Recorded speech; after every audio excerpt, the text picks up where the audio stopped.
अस्सलामुअलैकुम दोस्तों, मेरा नाम है मुज्तबा अली और आप देख रहे हैं MRF TV। दोस्तों, आपने 15 सेकंड तक इस वीडियो के बिल्कुल सेंटर में देखते रहना है।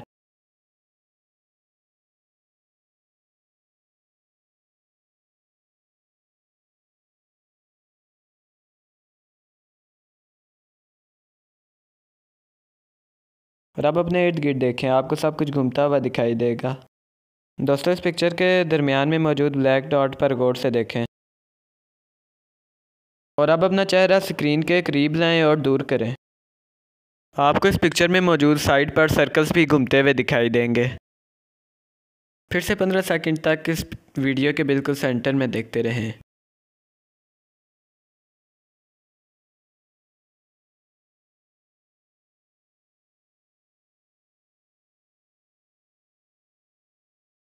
और अब अपने इर्द गिर्द देखें, आपको फिर सब कुछ घूमता हुआ दिखाई देगा। उम्मीद करता हूँ आपको आज की वीडियो पसंद आई होगी। अगर वीडियो पसंद आई है तो चैनल को सब्सक्राइब कर दें और वीडियो को लाइक कर दें और कमेंट करना ना भूलिएगा। शुक्रिया।